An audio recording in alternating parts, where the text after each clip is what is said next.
welcome to the deep dive. Today we are staring down a really audacious engineering move from a company that, is often seen as this pillar of tradition, Porsche. Right. The news just broke that they've filed a patent for something. Yeah. Something monstrous, something you just would not expect in 2024. A W18 engine. The reaction, across the automotive world was just astonishment. I mean, a W18, an 18-cylinder engine, patented now. Yeah, right in the middle of this whole EV transition. It just raises this colossal question. Why is Porsche pouring, just immense resources into developing internal combustion engine tech this complex? And that is our mission today. We are going to look past the hype, past the glorious impossible number 18 and dive deep into the actual technical The documents. German patent, yeah. Because you need to understand what's buried inside this thing. What innovations Porsche is actually planning to use to, future-proof their real cars, especially the 911. We have to see the W18 for what it is. It's not a future product. It's like a very large, very expensive technical whiteboard. I like that. We're here to erase that big cylinder count for a second and just focus on the engineering breakthrough that's hidden inside. Okay, so let's set the stage, the context. Porsche is clearly investing a lot in the future of the ICE.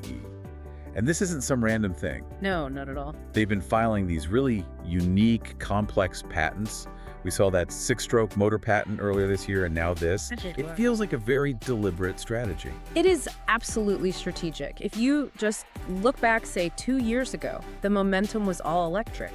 It felt like a complete rapid shift. Right, the EU was talking about a full ICE phase-out by 2030. It felt very aggressive. But the market's cooled a bit. EV adoption is slower than some of the projections. And I think there's this growing sense that, high-performance cars. Especially ones that can run on e-fuels. Exactly. Yeah. They might have a regulatory path forward. That slight delay, pushing the hard deadlines to 2035 or maybe 2040, that gives a company like Porsche a really crucial window. A window to do what, exactly? To develop the tech they need to save their most critical product, the 911. They're building these back-end efficiency technologies that will let a high-performance engine actually meet the next decade of emission standards. And we've already seen proof of this, right? The new T-Hybrid Carrera Ford GTS. Mm-hmm. That car uses some of these really cutting-edge hybrid concepts. It shows this isn't just theoretical, it's real, and it's happening. Precisely. It's all a defense mechanism for their heritage. But let's get to the patent itself, to this enormous mechanical decoy they've built, the W18 configuration. Okay, so everyone knows the Bugatti W16. If Porsche's going bigger, why not just use that kind of layout? What's the advantage of this true W that makes all the complexity worth it? That is the core question. Bugatti's engines are, they're VR-based, so you have a really narrow V-angle, and they share a single block and head across 2 rows of pistons. Right. Porsche's patent is for a genuine triple bank W. So you have to picture 3 separate engine blocks, basically 3 straight 6 engines, all connecting to 1 crankshaft. Wow. 3 separate blocks. So 3 cooling systems, 3 sets of everything.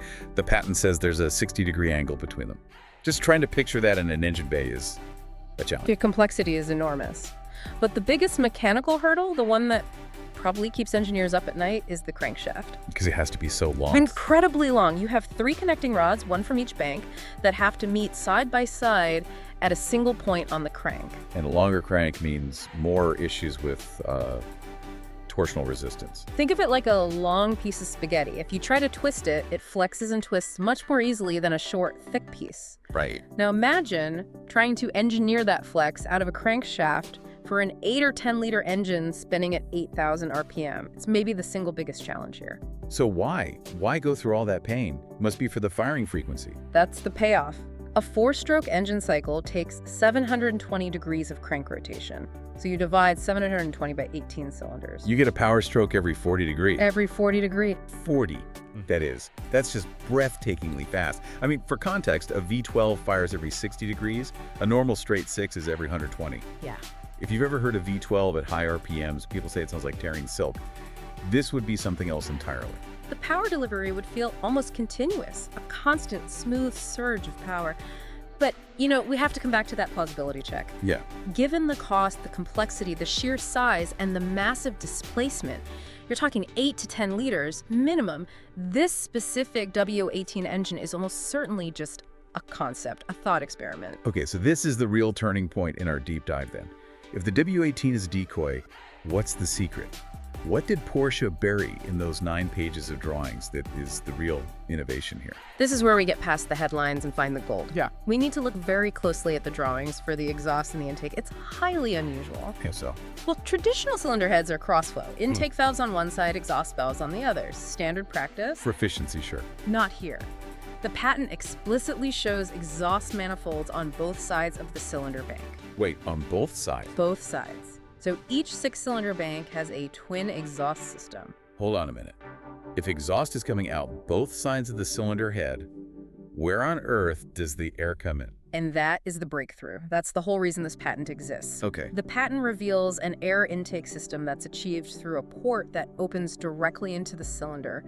It seems to bypass or even eliminate traditional intake valves altogether. So the air is coming in through the piston itself, or the side of the cylinder.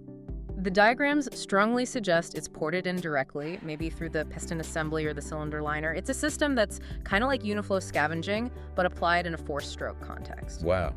Okay, so to put it another way, instead of breathing through a normal mouth, the standard valves, the engine is breathing directly through its own body. Right. It maximizes the intake area and just crams more air into the combustion chamber. It's an incredibly ambitious idea. What does that achieve, though, for a modern engine? A few critical things. First, better volumetric efficiency. You're pushing a greater volume of air into the cylinder than its actual size. Second, it completely changes how you think about valve timing. The focus shifts entirely to controlling the exhaust flow. So it's like a hyper-advanced way of scavenging, making sure every last bit of exhaust gas is pushed out, which has to be huge for emissions control. Exactly. And the twin exhaust setup helps with that. With ports on both sides, they can perfectly tune the pressure waves to just pull the fresh air through the cylinder super fast. This kind of control is what you need for an ICE to survive. And they mention emission stuff in the patent. Oh, yeah. It clearly references emission-reducing devices, catalytic converters connected to the exhaust. They're designing this system around meeting modern regulations. And power, of course. With that much airflow, they must be talking about turbos. They are. It mentions that turbos can be added to the exhaust sides. On this W18, you'd be looking at 3 turbos, 1 per bank, or maybe even 6. 6 turbos. To handle all that exhaust flow, you could get just ludicrous power from an 8 or 10-liter engine with that setup. So if we put it all together, the W18 is, like you said, a distraction.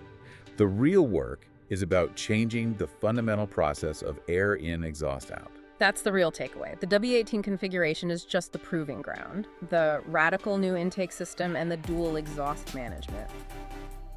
Those are the golden nuggets. And this is where we connect it all back to production cars. This research suggests Porsche is engineering these new airflow systems so they can be scaled down. Scaled down and applied to their next generation of engines. To the Boxer 6. Most likely. The future 911 needs every last drop of efficiency to keep running on combustion. And if you integrate this kind of radical air handling into their T-hybrid systems, Which already have complex turbos and electric motors. you're using battery power not just to move the car, but to help the combustion cycle run cleaner and harder than ever before.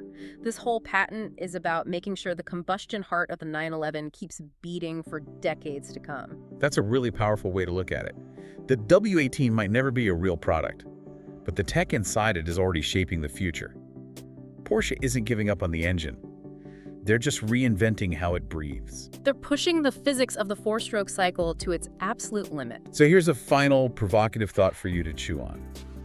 Porsche has been hinting for a long time about an all-electric hypercar to succeed the 918, a new halo model.